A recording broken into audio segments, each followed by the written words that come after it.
तो अल्लाह का शुक्र है अच्छी इसको ज़ीराई मिली ना, काफ़ी एरियाज़ में बड़े अच्छे प्रॉमिसिंग रिज़ल्ट्स मिले। लेकिन इसके कंटेंट्स क्या हैं, कैसे काम करती है, कौन सी एंटीबायोटिक का क्या मोड ऑफ एक्शन है, उस पर भी बातचीत हमारी बाकायदा नहीं हो सकी थी, तो इसलिए इसको मैंने शामिल किया है। लेकिन उस पर जाने से पहले मैं आपका तारुफ एक माइक्रोब से करवाना चाहता हूँ। एक बैक्टीरिया तो नहीं हम खैर इसको कहते, ठीक है, या बैक्टीरिया भी कह लें समझने के लिए। तो माइकोप्लाज्मा से मैं आपका तारुफ थोड़ा सा करवाना चाहता हूँ। माइकोप्लाज्मा क्या है, क्या तबाहकारियाँ इसके ज़रिए होती हैं और इससे कैसे निमटना मुमकिन है।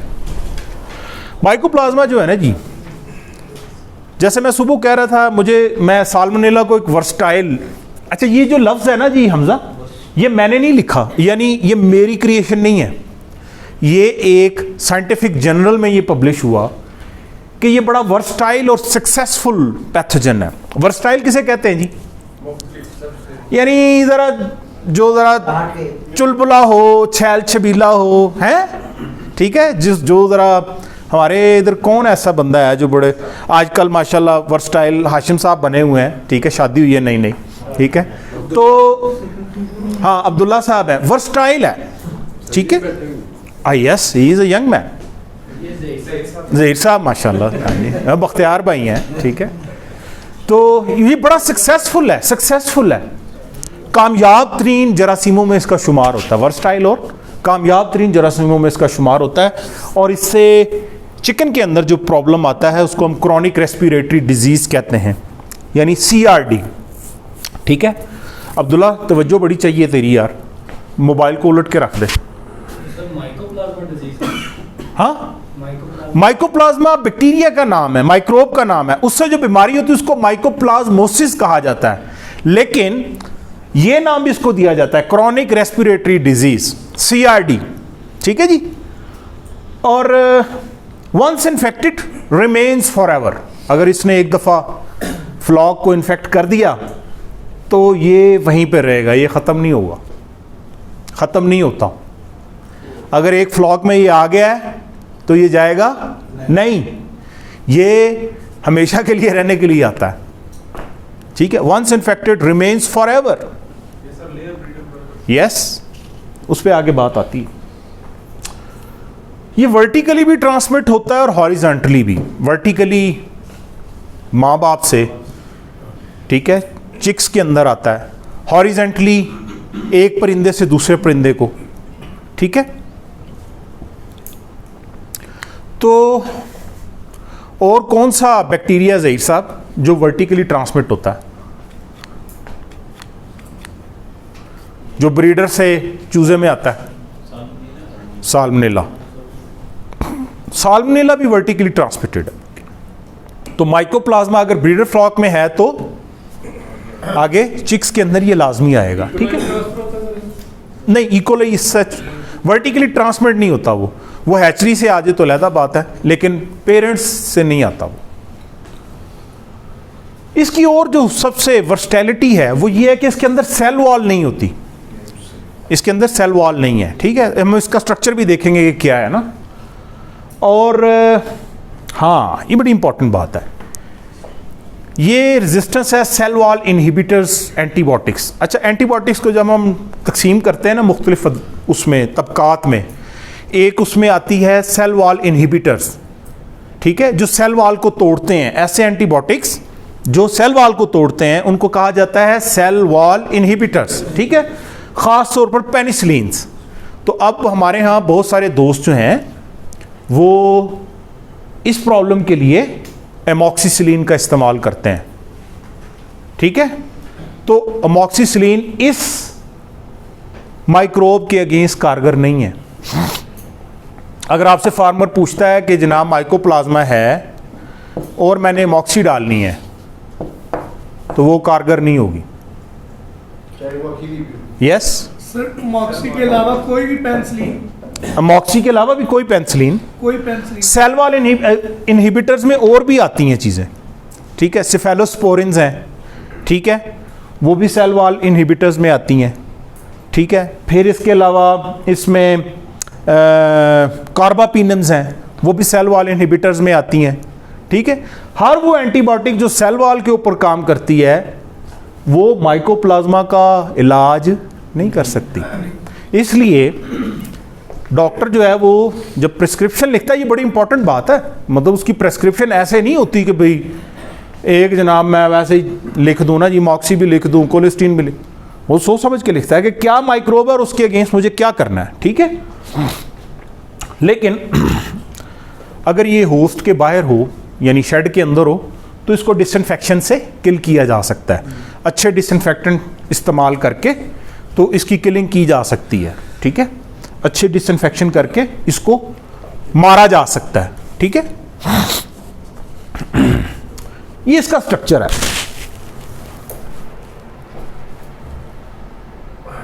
इसके स्ट्रक्चर की जो सबसे खूबसूरत बात है वो ये है कि इसकी ये जो मेम्ब्रेन्स हैं, ये 3 इसकी तहें हैं, 1, 2 and 3 लेयर्ड सेलुलर मेम्ब्रेन है इसकी, लेकिन इसके गिर्द वॉल नहीं है। अच्छा, सेल वॉल और सेल मेम्ब्रेन में ना जी फर्क है, पता फर्क का?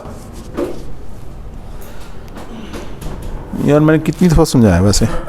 सेल वॉल और सेल मेम्ब्रेन में फर्क होता है, ठीक है। अगर हम ग्राम नेगेटिव और ग्राम पॉजिटिव बैक्टीरिया की बात करें, हाँ जी अब्दुल्ला साहब, ग्राम पॉजिटिव में या ग्राम नेगेटिव में सेल वॉल होती है? किस में होती है, किस में नहीं होती?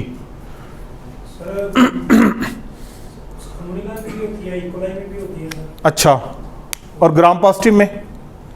क्लॉस्ट्रीडिया में, स्टेफिलोकोकस में? हाँ जी, क्लॉस्ट्रीडियम में होती है सर। अच्छा, फर्क क्या है ग्राम पॉजिटिव और ग्राम नेगेटिव बैक्टीरिया की सेल वॉल के अंदर? यस, ग्राम पॉजिटिव बैक्टीरिया जो हैं उनकी सेल वॉल की मोटाई ज्यादा होती है, ठीक है, थिक होती है, ठीक है, ठीक है। जो ग्राम नेगेटिव हैं उनकी जो सेल वॉल है वो जरा थिन होती है, लेकिन मौजूद जरूर होती है। इसीलिए इस माइकोप्लाज्मा को ना हम ग्राम नेगेटिव कह सकते हैं ना ग्राम पॉजिटिव, ना ये ग्राम नेगेटिव है ना ये ग्राम पॉजिटिव है, क्योंकि इसकी सेल वॉल ही नहीं है, ठीक है। ग्राम नेगेटिविटी या ग्राम पॉजिटिविटी सेल वॉल की बुनियाद पे होती है, ठीक है। ये इसकी 3 तहों वाली मेम्ब्रेन है, ठीक है। इसके अंदर ये इसका जेनेटिक मटेरियल है, डीएनए, आरएनए, और ये इसका साइटोप्लाज्म है, नो सेल वॉल, ओके। इसको समझने से हम जो प्रोडक्ट है उसको समझने में हमें आसानी होगी, ठीक है। अच्छा, इसकी 2 बड़ी इकसाम पोल्ट्री के अंदर जो है माइकोप्लाज्मा गैलीसेप्टिकम और माइकोप्लाज्मा सैनोवी। आमतौर पर इसको क्या कहा जाता है? MGMS। तो किसी एक नए नवेले डॉक्टर से किसी एक्सपीरियंस बंदे ने पूछा MG क्या होता है, ठीक है, पोल्ट्री के एक्सपर्ट थे, उन्होंने कहा MG क्या होता है? उसने कहा मिलीग्राम।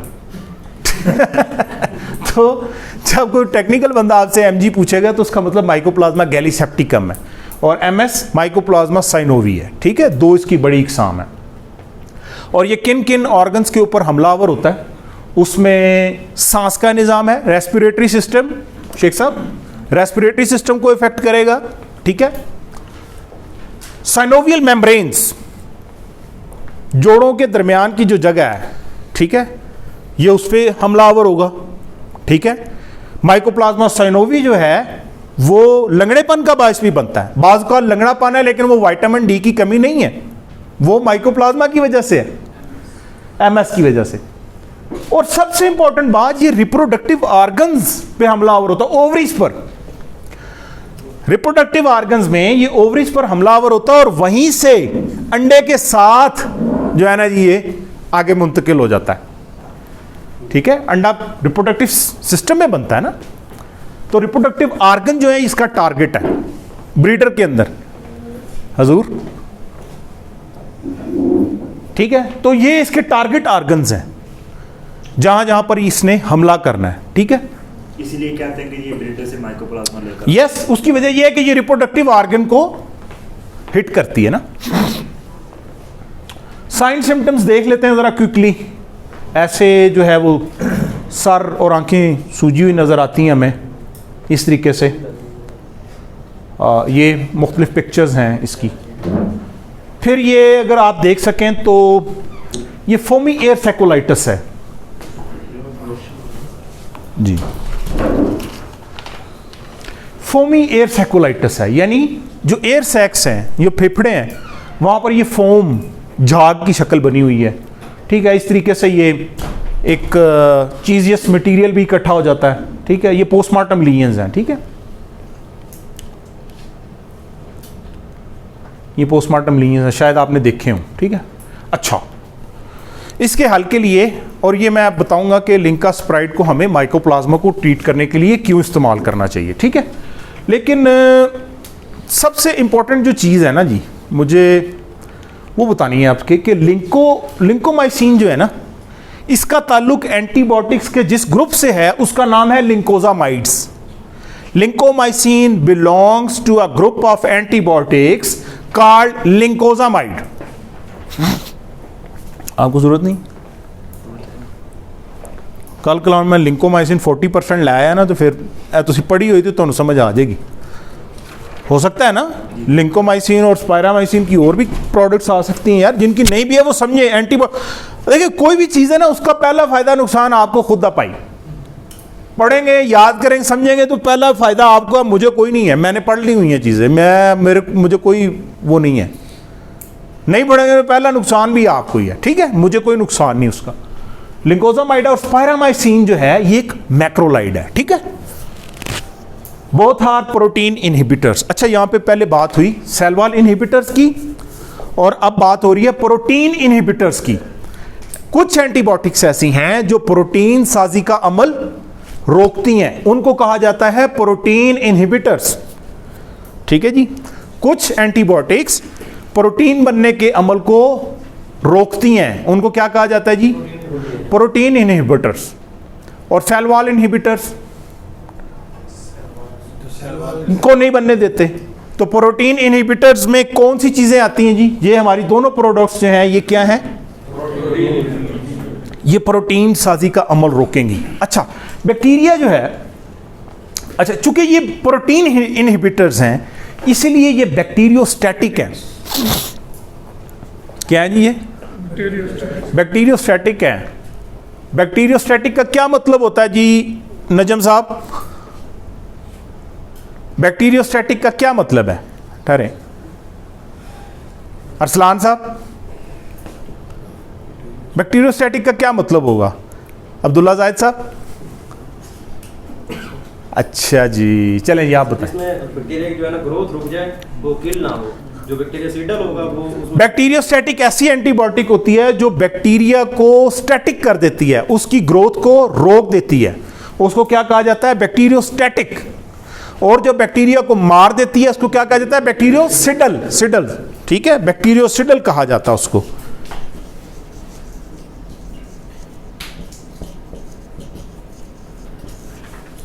अब सवाल ये पैदा होता है, माइकोप्लाज्मा में सेल वॉल तो है नहीं, इसको मारा तो जा नहीं सकता, इसको मारा नहीं जा सकता, चूंकि जब सेल वॉल ही नहीं है, सेल वॉल इनहिबिटर्स सिडल होते हैं, लेकिन जो प्रोटीन बनने के अमल को चीजें रोकती हैं वो स्टैटिक होती हैं। जिंदा तो वो रहेगा लेकिन एक्टिव नहीं होगा, बैक्टीरिया जिंदा रहेगा, मौजूद रहेगा, ठीक है। अच्छा, बैक्टीरिया के अंदर जो प्रोटीन साजी का अमल है इसको जरा आप गौर से देखना है, मैंने ये इस पर बड़ी मेहनत की है स्लाइड के ऊपर, ठीक है, एनिमेशन बनाने में और करने में। अगर आपको याद हो, हमने जो पहली पिक्चर देखी थी माइकोप्लाज्मा की, इसके अंदर हमने देखे थे राइबोसोम्स, ओके। अब मैं इसको जरा एनलार्ज करके दिखाने लगा हूं, ठीक है। ये बड़े इंपॉर्टेंट है राइबोसोम्स, यहां पर प्रोटीन बनने का अमल होता है, ठीक है। राइबोसोम्स पर क्या होता है जी, प्रोटीन बनने का अमल होता है। प्रोटीन इसके सारे फंक्शंस के लिए जरूरी है, अगर बैक्टीरिया प्रोटीन नहीं बनाएगा तो उसके फंक्शंस नहीं हो सकेंगे, ठीक है, उसके ये सारी मशीनरी जो है वो रुक जाएगी प्रोटीन ना बनने से। आसिफ साहब क्या ख्याल है, प्रोटीन ना बनने से क्या होगा, बैक्टीरिया के जितने फंक्शंस हैं वो रुक जाएंगे, ठीक है। और प्रोटीन बनने का जो अमल है वो किधर हो रहा होता है, राइबोसोम्स पर, ठीक है। अच्छा, अब हम देखते हैं कि राइबोसोम्स पर ये प्रोटीन बनती कैसे है। जब हमें बनने का अमल समझ आएगा ना, तो फिर हमें इसको रोकने का भी अमल समझ आ जाएगा। ठीक है, राइबोसोम्स के दो हिस्से हैं, एक को हम 50S कहते हैं, दूसरे को 30S। राइबोसोम दो हिस्सों पर मुश्तमिल है, बड़ा हिस्सा 50S कहलाता है, छोटा 30S कहलाता है। ठीक है, 30S कहलाता है। अच्छा, अब होता ये है, ये दोनों मिलकर राइबोसोम्स बनाते हैं, ये दोनों 50S और 30S। अब होता ये है कि यहां पर प्रोटीन जो है ना, वो इस तरह से बनती है कि यहां पर मुख्तलिफ कोड्स हैं। ठीक है, और ये बिल्कुल ऐसे ही काम होता है जैसे सिलाई मशीन के नीचे टांका लगाया जाता है ना। ठीक है, वो चलती जाती है, ये चेन आगे चलती जाती है, और ये अमाइनो एसिड्स जो हैं वो इस सीक्वेंस के तहत आपस में जुड़ते चले जाते हैं। ये अमाइनो एसिड एक अमाइनो एसिड है, ये दूसरा है, और इन दोनों के दरमियान ये बॉन्ड है, पेप्टाइड बॉन्ड। ठीक है, यानी ये इंफॉर्मेशन थी, इसके मुताबिक ये अमाइनो एसिड बने। पहला अमाइनो एसिड, मैं दोबारा आता हूं। ठीक है, ये इंफॉर्मेशन थी, इसको हम समझ लेते हैं कि ये एक कोड है ना, जिसके तहत अब प्रोटीन बननी है।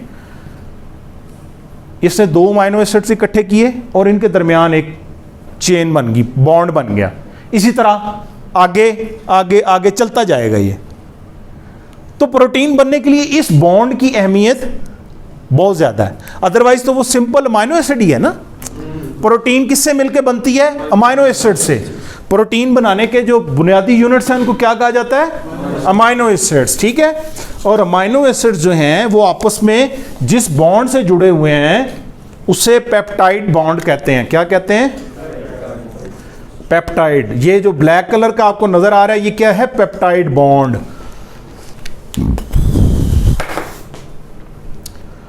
और इसी तरीके से ये प्रोसेस आगे चलता चला जाता है, प्रोटीन बन रही है। अच्छा, अब हाँ, पहले हम जरा राइबोसोम के दो हिस्सों को समझ लें। एक 50S है, दूसरा 30S है। और इसमें प्रोटीन बनने का अमल जो है वो इस तरीके से हो रहा होता है कि ये मुख्तलिफ नाइट्रोजनस बेसिस हैं, ये कोड है ना, इसके मुताबिक, इस जेनेटिक कोड के मुताबिक यहाँ पर अमाइनो एसिड इकट्ठे होते हैं। ये जो आपको स्टार नज़र आ रहा है, ये एक अमाइनो एसिड है, ये दूसरा अमाइनो एसिड है। ये दोनों जब आपस में जुड़ेंगे, ये पेप्टाइड बॉन्ड है जो इनको आपस में जोड़ेगा, फिर अगला अमाइनो एसिड जुड़ेगा, फिर अगला, फिर अगला, फिर अगला, इस तरह प्रोटीन बनती चली जाएगी। यह प्रोटीन साजी का अमल है। अदरऑफ क्या समझ आइए? हाँ, जो इनको जोड़े हुए हैं इकट्ठे, जो सीमेंट इनको इकट्ठे जोड़े हुए हैं उसको क्या कहते हैं? Peptide bond. और ये प्रोटीन बनने का अमल हर बैक्टीरिया में हो रहा होता है, लेकिन हमारा प्यारा बैक्टीरिया, हमारा प्यारा माइक्रोब माइकोप्लाज्मा, उसके अंदर ये बहुत सिग्निफिकेंट रोल प्ले करता है। ठीक है, अब होगा क्या कि हमारे पास तो हमारी दो प्रोडक्ट्स हैं, एक लिंकोमाइसिन है, दूसरी स्पारामाइसिन है। ये दोनों जरा उसी को रिकॉल करें। प्रोटीन बन रही थी, ये जिधर बॉन्ड बनना था ना जी, ये इधर आके इन्होंने अपने आप को प्लेस कर लिया और बॉन्ड नहीं बनने दिया। अब प्रोटीन बन सकती नहीं। मजे की बात ये है कि दोनों 50S को बाउंड करती हैं, लेकिन 50S की जिस जगह को बाउंड करती हैं वो दोनों मुख्तलिफ हैं। यानी लिंकोमाइसिन 50S के अलहदा हिस्से पे करती है और स्पारामाइसिन अलहदा पे करती है, लेकिन करती दोनों 50S को। वो की गलती नहीं करती। दोबारा से देखते हैं इसको। हाँ, ये प्रोटीन बन रही थी, हमारे बैक्टीरिया साहब बना रहे थे। ठीक है, ये और इनके दरमियान बॉन्ड बनना था। उमर, आपको नींद आ रही है? तो हमारी जो प्रोडक्ट हमने अप्लाई की, तो उन्होंने यहां पर आकर रखना डाला और कहा ये शादी नहीं हो सकती। ठीक है, और ये प्रोटीन बनने के अमल को हॉल्ट कर दिया, रोक दिया। अब जब प्रोटीन नहीं बनेगी तो बैक्टीरिया का जितनी उसकी मशीनरी है वो रुक जाएगी। ठीक है, बैक्टीरिया मरेगा नहीं, लेकिन उसकी मशीनरी काम करना छोड़ देगी। इसीलिए ये बैक्टीरियोस्टैटिक हैं, ये बैक्टीरिया की ग्रोथ को रोक देते हैं। माइक्रोब की ग्रोथ को रोक देते हैं। और मज़े की बात यह है कि दोनों 50S पर जाकर अटैच होते हैं, लेकिन दोनों मुख्तलिफ जगहों पर अटैच होते हैं। ठीक है, सर ये जितनी देर तक अटैच रहेंगे नहीं बनेंगे, जब ये कोर्स बंद करेंगे दोबारा फिर बनना शुरू हो जाएगा। यस, इसीलिए तो कहा ना कि भाई माइकोप्लाज्मा अगर आ जाता है एक दफ़ा वो जाता नहीं है। मतलब इसका ट्रीटमेंट ये है कि इसको जितनी देर सप्रेस रखा जा, इसका जो ओरिजिनल ट्रीटमेंट है वो ये है कि कल द फ्लॉक, ठीक है, उन फारग कर दो, ब्रीडर फ्लॉक को कल करें। ठीक है, हत्ता कि कुछ लोग कहते हैं उसको साड़ दे, उनको स्लैटर करके उनको जला दें। ठीक है, या फिर वैक्सीन होती है, लेकिन वो सारी चीज़ें इतनी कारगर नहीं है। माइकोप्लाज्मा इसीलिए तो वर्सटाइल है। ठीक है ना जी, इसीलिए वर्सटाइल है। तो ये माइकोप्लाज्मा प्रोटीन बनाता है। ठीक है, और जब उसका वो अमल रुक जाएगा तो जितनी वो प्रॉब्लम काज कर रहा है वो स्टॉप हो जाएगी। बख्तियार भाई, मुश्किल बात तो नहीं है? नहीं अच्छा, इसको हम जी ये कितने दिनों में, मतलब एक दफ़ा हम इसको मतलब रोकते हैं ना, इसके प्रोटीन साथ जी जी जी जी जी तो दोबारा से वो इसको अपना वर्किंग करने के लिए कितने दिन रिक्वायर्ड होते हैं? कितने दिनों में ये अपनी कम अज़ कम देखें, बात पता क्या है कि ये जितनी देर तक एंटीबायोटिक ने एक दफ़ा तो इसको हॉल्ट कर दिया, ठीक है, और ये इतनी आसानी से इसको अभी जब तक ये इधर से निकल के कहीं जाती नहीं है उस वक्त तक तो नहीं ये काम कर सकता, ये इसको सप्रेस कर देगी। ठीक है जी, विड्रॉल पीरियड पे भी डिपेंड करेगा। 6 से 11 यस, इतने दिन तक। इसीलिए जो है ना जी वो कोर्सेज करवाए जाते हैं ना, तीसरे दिन पे करवा लें, 5वें दिन अपना 3 दिन का करवा लें, 5 दिन का करवा लें। 30S का काम इसके मुतालिक नहीं है, लेकिन ये भी प्रोटीन साजी के अमल में अपना रोल प्ले करता है। ठीक है, लेकिन एक और एंटीबायोटिक है वो इसको बाइंड करती है, वो स्पेक्टिनोमाइसिन है। यानी राइबोसोम को ब्लॉक करना है ना। ठीक है, हमने उस मशीनरी को ब्लॉक करना है जिधर ये सारा अमल हो रहा है। इसको थोड़ा सा और हम जो है डिटेल्ड इसका मोड ऑफ एक्शन देख लेते हैं। ये वही 50S है जिस पर ये अमाइनो एसिड की चेन आपस में जुड़ती हुई चली जा रही थी। ये मैक्रोलाइड आया और इसने यहाँ पर आकर इसको रोक दिया ना। ठीक है, और 50S राइबोसोमल सब यूनिट पे अटैच किया और चेन की जो इलोंगेशन है, उसकी जो आगे बढ़ने की वो रफ्तार है, उसको उसने ख़त्म कर दिया। अच्छा, जनरली ये बैक्टीरियोस्टैटिक हैं, लेकिन अगर इसको ज़्यादा मिकदार में दिया जाए तो ये बैक्टीरियोसिडल भी रोल प्ले करती हैं। अगर ज़्यादा मिकदार में दिया जाए तो मारने की सलाहियत भी रखती हैं। ओए जी, नहीं, उसको तो किल नहीं करेंगे। ये सब दोनों एंटीबायोटिक्स बैक्टीरियोसिडल होती है अगर ज्यादा डोज। यस, दोनों। कितनी ज़्यादातर लोग माइकोप्लाज्मा के लिए प्रिवेंटिव टेल माइकोसिन चलाते हैं, तो ये हम चला सकते हैं? बिल्कुल चला सकते हैं। मैंने सुबह जो बात की थी कि अब दौर है कम्बिनेशन थेरापीज़ का। ठीक है, कम्बिनेशन थेरापी में हमेशा एंटीबायोटिक्स को मिला के यूज़ करवाया जाता है। ठीक है, जब उनको मिला के यूज़ करवाया जाता है तो उनकी वो, जैसे सुबह जमाल साहब पूछ रहे थे, सिनर्जिस्टिक इफेक्ट आता है। ठीक है, ऑल दो बैक्टीरियोस्टैटिक है लेकिन एक दूसरे को सपोर्ट करती हैं। ठीक है, और इसकी जो कंपोजिशन है, ईच 1 kg में 25 ग्राम लिंकोमाइसिन है HCl और स्पारामाइसिन एडिपेट है 75 ग्राम। ठीक है, और ये एडिपेट जैसे सल्फेट होता है, ठीक है, जैसे हाइड्रोक्लोराइड है, ये इसका कह लें कि इसके बगैर जो है ना जी वो कंपाउंड बनेगा नहीं। ठीक है, जैसे सल्फेट है, न्यूमाइसिन सल्फेट है जी, बेस है, बेस ना कहें उसको, हाँ नहीं, क्लास भी नहीं, यानी ये कंपाउंड की शक्ल है। जैसे नाइट्रोजन ऑक्साइड है, ऑक्साइड्स होते हैं, ब्रोमाइड्स होते हैं, ठीक है, सल्फाइड्स होते हैं। ये था कि स्पायरामाइसिन सिंपल भी होती है मार्केट में अवेलेबल? स्पायरामाइसिन नहीं, एडिपेट ना, स्पायरामाइसिन अकेली नहीं अवेलेबल होगी, वो हमेशा एडिपेट की शक्ल, ये सॉल्ट की शक्ल में है। ठीक है, ये इसका सॉल्ट है, हाँ, ये सॉल्ट का पूरा नाम है। देखिए ना, कंपाउंड स्टेबल ही तब होगा ना, मरकब जब बनता है 2 एलिमेंट्स के मिलने से या 2 चीज़ों के मिलने, मॉलिक्यूल स्टेबल ही तब होगा जब ये एडिपेट होगा। जैसे न्यूमाइसिन सल्फेट है, ठीक है, लिंकोमाइसिन हाइड्रोक्लोराइड है, ट्राईहाइड्रेट है, ठीक है, डॉक्सीसाइक्लिन हाइक्लेट है, ठीक है। ये एक फार्मर ने यूज किया था अपने क्या बस ई कोलाइन काम करेगा ना, उसको रिजल्ट नहीं मिला, जल्दी से वो गया था, उसका भी इम्यूनिटी ड्रॉप हो गया। अच्छा, अगले हफ्ते में उसने ऑर्डर नहीं दिया, मैं अगले हफ्ते फिर चला गया, मैंने उनको एक हवाला दिया ना, उधर एक डीलर ने यूज किया टाइलोसिन डाक्सी के साथ, जो इन लोग क्रिस्टियन देते थे ना टाइलोसिन डाक्सी के साथ, उसने ये लिंक स्प्राइड दिया ना सर, दोनों मिला के उनका माइकोप्लाज्मा और सीआरडी मुकम्मल जो है ना ठीक हो गया। मैंने उसके साथ ये एक्सपीरियंस शेयर की, उन्होंने कहा हाँ मैंने भी इस तरह किया था, तो बहुत अच्छा रिजल्ट आया था, तो एक कार्टन दे तो कोई शेड्यूल कोई कोर्स नहीं शेड्यूल मैं आपको बताता हूँ। ये इसका लिटरेचर है, इसके लिटरेचर को पढ़ा सबने? है जी, लिटरेचर है सबके पास? जिन जो दोस्त इस पे काम कर, कौन इस पे काम कर रहा है, हाथ खड़ा करें। अच्छा, इसका मतलब ये है कि इसके लिटरेचर पर कुछ भी अगर लिखा हुआ है और वो पूछ लिया जाए तो आप बता सकते हैं, ठीक है। तो ये जस्ट आपको एक अंडरस्टैंडिंग देने के लिए, इसकी जो एप्लीकेशन है बेसिकली वो मैंने यहाँ पे सिर्फ माइकोप्लाज्मा को बताया, लेकिन ग्राम पॉजिटिव और ग्राम नेगेटिव बैक्टीरिया के अंदर भी प्रोटीन बनती है, ठीक है। तो डाइजेस्टिव डिसऑर्डर्स के लिए भी इसको इस्तेमाल किया जा सकता है, मैक्रोलाइड और लिंकोजामाइड को डाइजेस्टिव डिसऑर्डर्स के लिए इस्तेमाल किया जा सकता है, निज़ाम तनफ़ुस के जो मसाइल हैं उनकी ट्रीटमेंट के लिए इसको इस्तेमाल किया जा सकता है। डायबिटीज में कर सकते हैं स्पेशली सर लिंकोमाइसिन तो सर जो फीड में भी ऐड करते हैं, जी। इस वजह से अगर इंडाइटिस के इश्यूज हैं तो उनको जी। कम किया जा सकता है। जी। सर माइकोप्लाज्मा में भी हमें इंडाइटिस देखने को मिलता है, जी।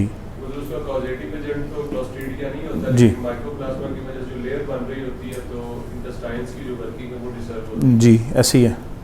देखें ना, ह्यूमन बींग्स के अंदर ये जो माइकोप्लाज्मा का जो सबसे टिपिकल एग्जांपल है वो टीबी है, ट्यूबरक्लोसिस, ठीक है ना। टीबी से बंदे मर जाते थे ना जी, ठीक है, और उसका इलाज जो है वो करना बड़ा मुश्किल होता था। उसकी वजह ये है माइकोबैक्टीरियम ट्यूबरक्लोसिस, ठीक है, कि भाई वो बड़ा सख्त जान बैक्टीरिया है, ठीक है, तो बहुत एक जानलेवा बीमारी थी, ठीक है। तो ह्यूमन बींग्स के अंदर भी ये माइकोबैक्टीरिया जो हैं ये अपना रोल प्ले करते हैं, ठीक है जी। इस ये माइकोप्लाज्मा को मतलब ये किस उम्र में जो है ना नमूदार होता है कि यार हाँ, ये अगर तो ये मतलब आ गया है ना जी विद चिक्स, ठीक है, फिर तो ये किसी वक्त भी नमूदार हो सकता है, लेकिन आमतौर पर 2 वीक्स के बाद जो है ज़्यादा नमूदार होता है, ज़्यादातर 2 वीक्स के बाद। सर इसका क्रोनिक के नाम भी इसी वजह से है कि मतलब जिसका हम नॉर्मली यूज करते हैं पुरानी खांसी जी। तो क्रोनिक भी पुराने से है कि मतलब इसकी जो हिस्ट्री है वो लंबी होती है, Yes. साइन सिम्टम्स अपेयर होते हैं, इसमें टाइम लग जाता है। क्रॉनिक का मतलब होता है पुराना, ठीक है। सर इसको कोई प्रिवेंशन? देखिए प्रिवेंशन में मैं अपनी राय दे सकता हूँ, ठीक है, वो मैं दे देता हूँ आपको, ठीक है, लेकिन जो डॉक्टर्स हैं उनको अपने हिसाब से देखना चाहिए। प्रिवेंशन ठीक है, ब्रॉयलर के अंदर चूँकि लाइफ साइकिल छोटा है, प्रिवेंशन करनी पड़ती है, करनी चाहिए भी। और आजकल जो चिक्स क्वालिटी है वो सख्त किस्म की कंप्रोमाइज्ड है। चूज़ा ठीक आ रहा है? कोई चूज़ा बताएं जिसमें माइकोप्लाज्मा नहीं आ रहा, कोई सिंगल बता दें, ऐसा नहीं है, ठीक है, प्रॉब्लम आ रहा है। जिधर जाएंगे लोग टाइलोडॉक्सी का पूछेंगे या इस तरह के कम्बिनेशंस पूछेंगे, इसका मतलब यह है प्रॉब्लम चूज़े के अंदर आ रहा है। तो प्रिवेंशन यही की जा सकती है कि आप इसको जब 3 वीक्स पे पहुंचे तो वहाँ पे इसको 3 दिन के लिए चला दें, इसका प्रिवेंटिव यूजेज कर लें, या फिर इसको आगे जाके जब बर्ड जो है 30 डेज़ पे चला जाता है वहाँ पर इसको चला लें, ठीक है। लेकिन चूँकि 3rd वीक में ज़्यादा चांसेस होते हैं आने के और वहाँ पर लॉसेस ज़्यादा होते हैं, इसलिए वहाँ पर चलाने से ये उसको जो है सप्रेस कर देता है।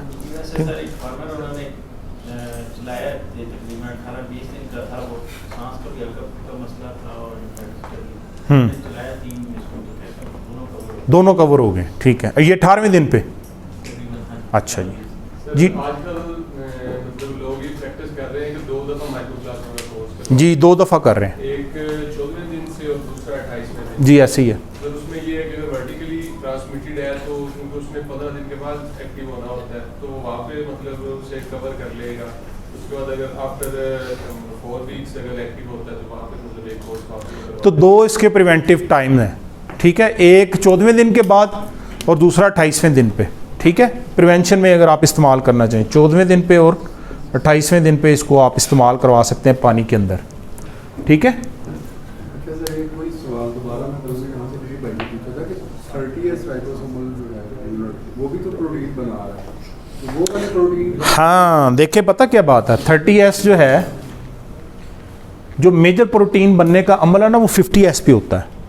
जो पेप्टाइड बॉन्डिंग होती है ना, वो 50S पे होती है। चेन फॉर्मेशन जो है वो 50S पे ही होती है सिर्फ।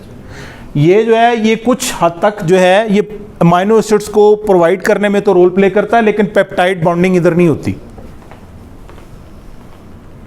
ठीक है। लेकिन वो 30S वाली हमारी चूंकि प्रोडक्ट नहीं है, इसलिए मैं नहीं उस पर बात कर रहा अभी, ठीक है।